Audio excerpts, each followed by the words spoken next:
The wagon tipped before dawn, and by the time Juniper Reed reached the yard barefoot, one wheel was spinning in the air and her daughter was pinned under a crate of seed corn. Cora did not scream a second time. That frightened Juniper more than the crash had. The mare was fighting the traces, the tongue of the wagon buried in the mud, and the crate across the child's skirt would not lift. Juniper got both hands under the split plank edge and strained until her shoulders shook. It rose no more than a finger's width. Then another man stepped out of the dark and took the weight beside her. He did not ask permission. He dropped one broad shoulder under the crate, set his boots in the mud, and heaved. The wood came up with a groan. Juniper dragged Cora free.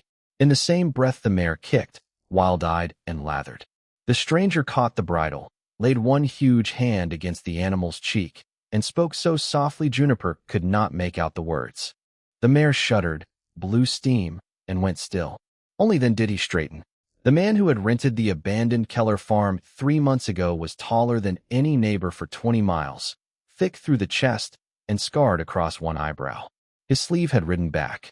Blue ink showed on his forearm, part of a lion's paw, part of a curling letter, the faded kind of mark respectable men did not carry.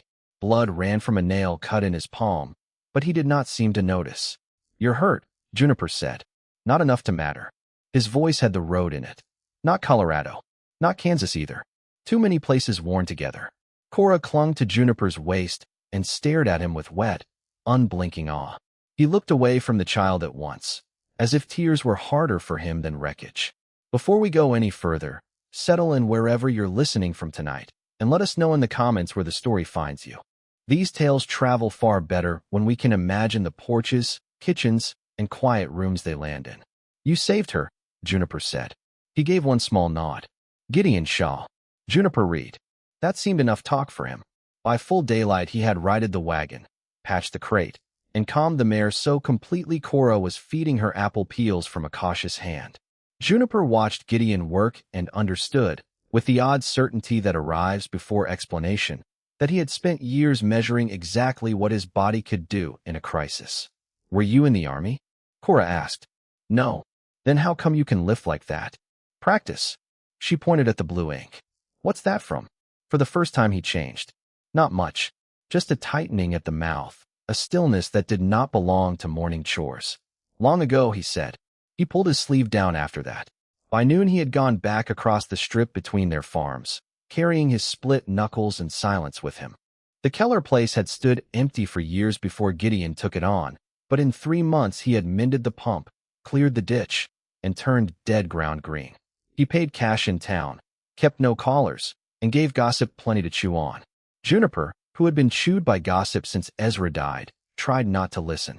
Still, she wondered what kind of past made a man strong enough to lift a wagon and wary enough to fear a child's question. That afternoon, he returned carrying 2 sacks of seed from his own shed.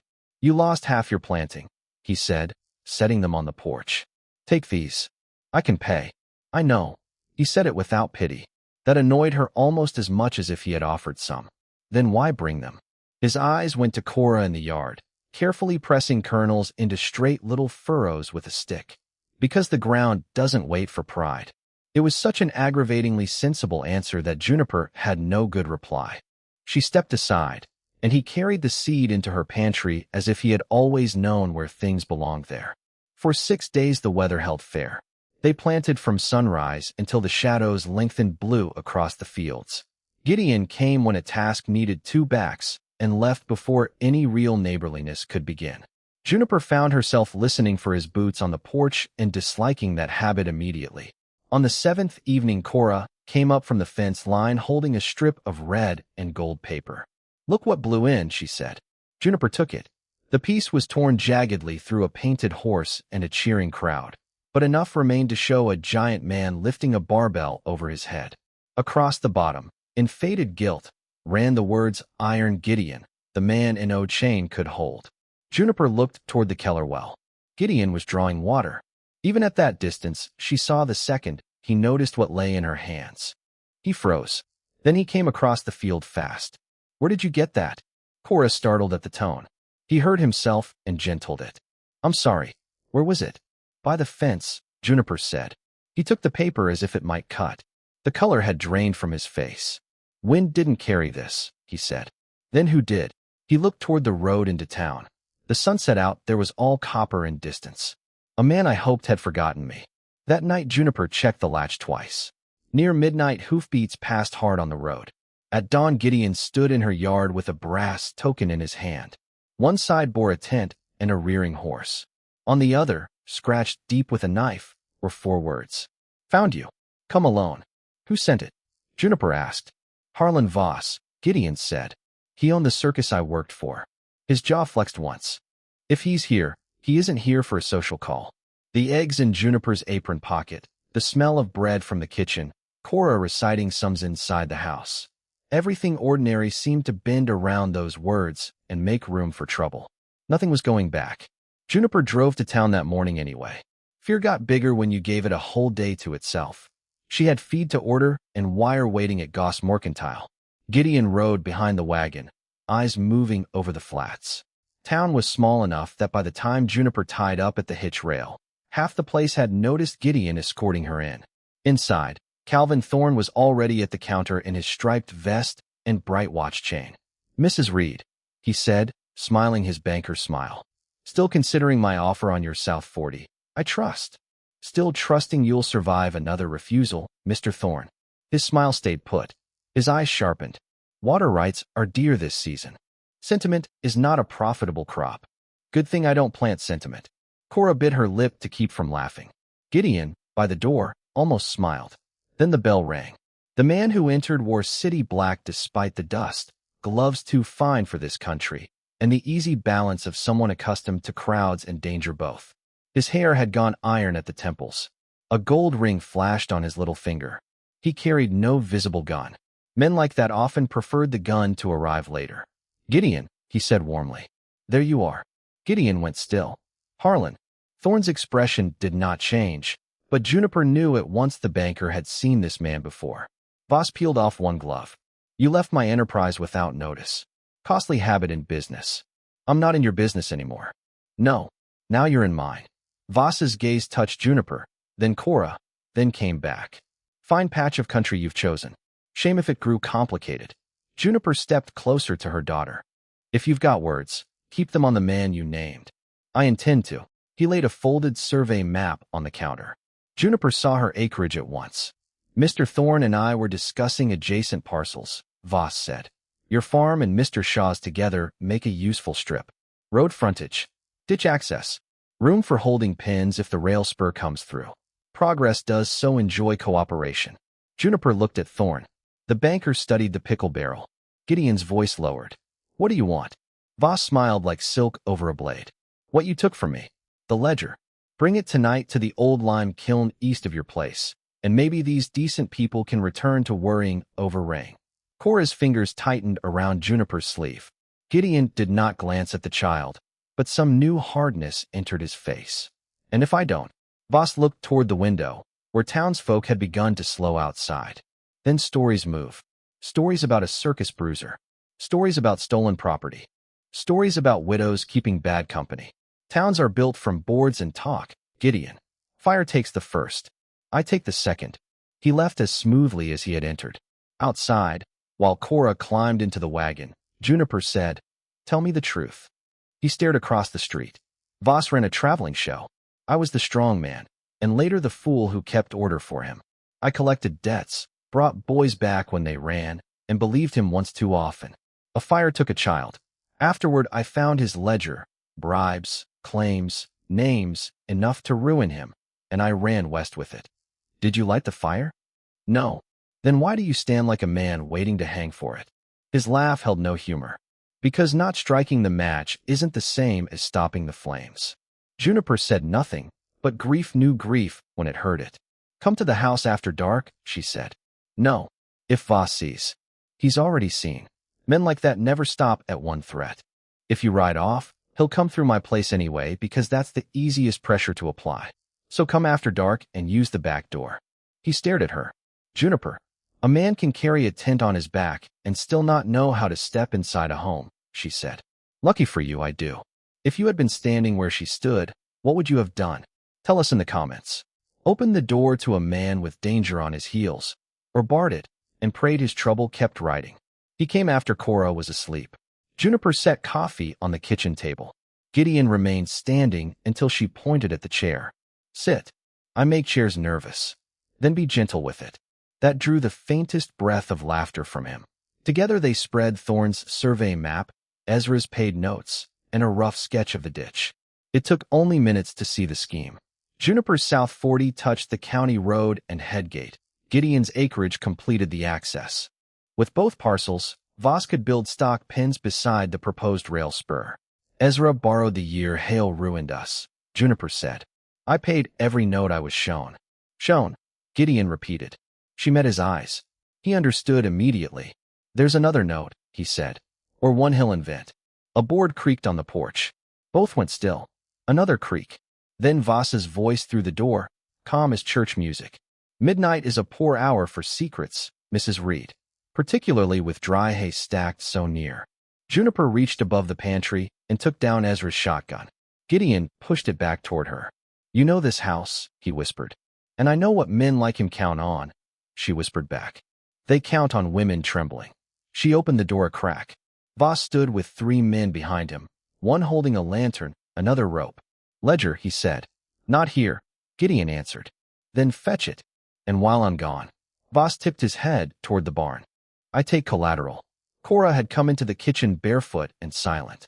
Juniper felt the child press against her skirt and said, You touch one board on this place, and I'll leave the crows arguing over what remains of you. The hired men laughed. Voss nodded to the lantern man. Gideon hit the door like a battering ram. The lantern flew, smashed, and flared in the dirt instead of the hay. He drove one man off the porch, caught another by the coat before the fellow could draw, and slammed him into the rail hard enough to split it. Juniper fired into the night sky. The blast cracked the dark open. Dogs began barking all the way to town. Voss was already backing toward his horse, unhurried even in retreat. Tomorrow, then, he called. When your ditch runs mud and your debt comes due. By sunrise the shared headgate had been smashed, half Juniper's water wasted into sage. Worse waited at the grain office, a notice bearing Sheriff Bell's seal and Calvin Thorne's figures, claiming an unpaid lien on Ezra Reed's old note and setting auction of Juniper's land for Saturday. Juniper stood in the street with the paper in her hand, while people pretended not to watch. Gideon read it once and said, I can take the ledger to Denver, draw Voss after me, and spare you the rest. Spare me, Juniper said. Leave me here with forged debt and a banker buying witnesses by supper. If I stay, it gets worse. It's already worse. He looked at the broken ditch, the notice, Cora trying not to understand, and the open road beyond town. The easy path lay plain as a fence line. Leave now. Let his darkness chase him instead of them. Then he folded the paper very neatly and handed it back. All right, he said. Then this time I stay. The storm came in pieces. Voss spread the old stories. Thorne tightened the noose with fresh notices and polite threats. The wind swung hot from the south and turned every field into tinder. Gideon worked without stopping, resetting the headgate, hauling water, sleeping in snatches against the barn wall with a shovel across his knees. Juniper worked beside him. Cora watched the road with old fear in a young face. On Friday near dusk, Juniper came out of the smokehouse and found the kitchen door swinging open. Cora was gone. Her slate lay broken on the floor. On the table sat the brass circus token. Juniper made one low sound, ripped up from beneath words. Gideon snatched the token. Scratched on the back was a place. The abandoned county fairgrounds east of town. No, Juniper said when he reached for his saddle. You do not go alone. If he sees you. He has my daughter. He has seen enough. They rode together through darkening fields. The fairgrounds smelled of old boards and mice. Wind worked loose tin overhead, making the whole place whisper. Gideon found Cora's hair ribbon tied to a hitch ring outside the exhibition barn. Inside, lanterns burned at both ends of the aisle. Cora sat on a barrel with her wrists bound. 2 hired men stood near her. Thorne lingered at the back, sweating through his collar. Voss waited in the center like a host greeting late guests. Ledger, he said. Gideon held up the oilcloth parcel. He had dug it from beneath his root cellar an hour before, where it had lain hidden in a flour tin under seed potatoes. Years of running, and it had ended buried beside the hope of planting. Let her go first, Gideon said. You know I can't. Juniper lifted her rifle. Try me. One of the men jerked Cora forward. Juniper went white, but the barrel stayed steady. Gideon saw something then he had missed in all his fear. The old wing rig above the center beam. Chain and pulley left from fair days when draft horses were lifted and tack hoisted. Rusted, but sound. Circus gear. Farm gear. Weight. Balance. The two halves of his life meeting in one rotten barn. All right, he said. I'll hand it to you myself. He stepped into the aisle. The moment Voss reached, Gideon threw the ledger not into his hands, but into the lantern at the beam. Glass burst. Darkness swallowed half the barn. Gideon lunged, caught the hanging chain, and ripped it down. The hook snapped across the aisle and tore the gun from one man's hand. Juniper fired. Thorn shrieked and fell. Cora dropped behind the barrel. Voss finally drew his pistol. Gideon hit him before he could aim. They crashed into the weighing platform, with splintering under them. Voss was smaller, quicker, cruel as wire. He jammed the barrel up under Gideon's ribs. Gideon trapped his wrist with both hands. The gun went off through the roof. Across the aisle, the second hired man grabbed Cora and dragged her toward the side door. Juniper broke the distance between them like a storm wind. She dropped the rifle, drew Ezra's skinning knife from her boot, and slashed once across the man's forearm. He howled and let go. Cora ran behind a stall. Voss saw it and made his choice. He could not outmuscle Gideon. So he spat in his eye, twisted loose with an old fighter's trick, and lunged for the child. Gideon understood in one sick flash who he had been before and who he would be forever if he failed now. He ran. Voss caught Cora's braid. Gideon seized the pulley block above them, braced both boots against a post, and hauled with everything in him. The old oak weight gate, meant to pin nervous horses, dropped like judgment between Voss and the girl. Cora rolled clear. Voss's arm stayed trapped through the bars. Gideon took the pistol away carefully. No more children, he said. That was the edge of it. He could have broken Voss there. Every brutal lesson in him knew how. He stepped back instead. Lantern light came again in fragments as Juniper relit one with shaking fingers. Smoke drifted thin. Thorn knelt on the floor, weeping openly now. Cora clung to Juniper, alive. Outside, hoofbeats approached. If your heart is pounding right here, stay with us. The hardest truths often arrive after the fighting stops. Half the town crowded into the barn behind Sheriff Bell's wagon lanterns. Faces filled the doorway. They saw a bound child, a banker on his knees, Harlan Voss caught like vermin behind the dropped gate, and Gideon Shaw standing bloody in the center of it all. For one terrible second, the sight could still be twisted the wrong way. Then Juniper stepped forward with her hair loose and the knife still red in her hand. This man came for my daughter, she said, pointing at Voss. Then she pointed at Gideon. And that man is why she is breathing. Silence held. Old Mrs. Hallett spat into the dirt. Seems plain enough to me. The quiet after the storm smelled of powder, wet wood, and fear slowly cooling in the blood. An hour later, after Bell had hauled Voss and his men into town and Thorne had surrendered the key to his office safe, Juniper sat on an upturned feed box behind the fair barn, while Gideon knelt in front of her so she could bandage his ribs. Cora slept in Mrs. Hallett's lap inside the sheriff's wagon. Gideon flinched as Juniper drew the cloth tight. You can lift a wagon, she said softly, but linen makes you wince? Linen's personal. The answer was crooked enough to make her laugh. She had not expected laughter to survive the night.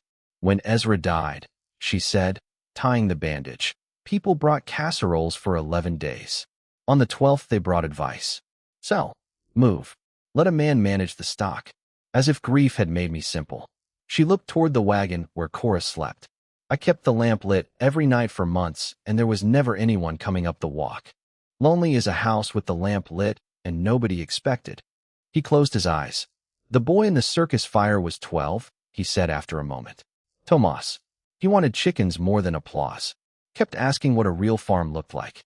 I told him we'd get him out after the season. I kept thinking there'd be time. Juniper touched the scar in his eyebrow with 2 careful fingers. You were not the match.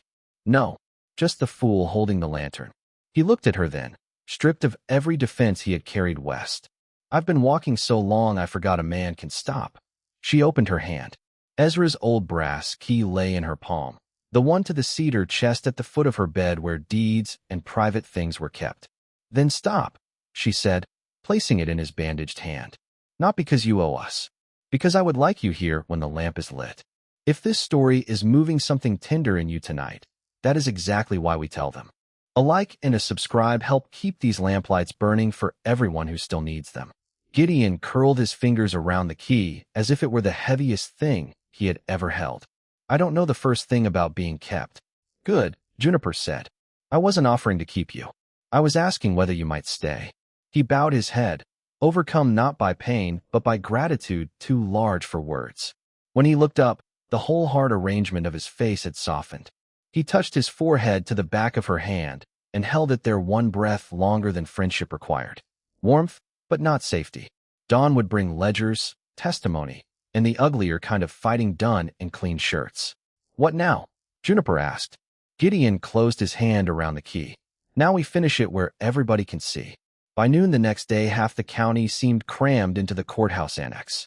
Belle unlocked Thorne's office safe under watch. Out came Ezra's supposed unpaid note, copied badly enough to shame a schoolboy, along with Thorne's ledgers and Voss's circus book wrapped in oilcloth. People read in turns. Bribes. Insurance claims after suspicious fires. Names of boys and girls carried on as debt property of the show. Payments to county men for looking away. Voss tried charm first, then ridicule, then rage. He called Gideon a thief and Juniper a fool. The trouble with men like Harlan Voss is that they mistake a long escape from consequence for proof that consequence does not exist. Gideon let him spend every smooth word he owned.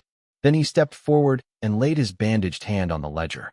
You want to know what kind of man I was, he said. A useful one for the wrong master. The kind who thought taking orders excused the hurt those orders did. Put that against me. It's true. But this is true too. He burned children for money. He came after a little girl because fear is the only tool he trusts. And I am done carrying his weight for him. Voss laughed, but it sounded thin. Fine speech from a carnival brute. Gideon's answer came quiet. Maybe, but I built fences with these hands after I broke things with them. Turns out a man can learn the difference. He was not alone. Juniper stood beside him with the forged note. Cora held up the brass token used to lure her from the house. Mrs. Hallett testified about the midnight threat. The livery boy admitted he had betted Voss's horses on Reed Road at midnight. Even Sheriff Bell, red with shame, conceded Thorne had rushed the lien through with suspicious haste. By the time the sun crossed the window, the auction was canceled, Ezra's false debt was struck from the books, Thorne was under arrest for fraud, and a telegram had gone out to Denver requesting federal investigators on the insurance and child labor crimes listed in Voss's ledger. Voss lunged once when Bell moved to secure the irons more tightly. Gideon caught him by the coat, not hard, simply final, and handed him back like a crate nobody wanted to sign for. That was the end of Harlan Voss's power. His partners vanished. His money froze. He left town in a prison wagon, hands chained, shouting at a crowd that no longer looked impressed. The practical world righted itself by inches. The county repaired the headgate. Thorne's claims against Juniper's acreage were voided. Neighbors who had gone silent showed up with fence staples and seed potatoes. When Gideon moved from the Keller loft into Juniper's spare room, Cora began setting 3 plates without being told. Harvest came golden honest. The first time Juniper kissed Gideon, it happened in the pantry while rain drummed on the roof, and the room smelled of onions and bread. By spring, the town had found the name he had wanted all along without knowing how to ask for it. Neighbor. Months later, on a June evening so soft the light seemed poured instead of fallen, Cora ran barefoot through the young alfalfa, chasing fireflies with a jar in her hand. Juniper sat on the porch mending a work shirt that had once belonged to no one and now belonged to Gideon by right of daily use. He came up from the west field carrying the smell of hay and horse, and paused at the gate to look at them as if thirst had finally found its well. Some things do not come back the way you lost them. They come back better, because now they know the road home. From the road, their house looked small against the wide Colorado dusk, but the steady lamp in the kitchen window and the 2 shadows moving easily inside it made the whole valley seem, at last, like a place where even the lost could rest. Next time, we'll tell the story of a deaf seamstress sent to a brutal cattle ranch because her brothers were ashamed of her, and the widowed trail boss who was the first man to understand that silence was never weakness.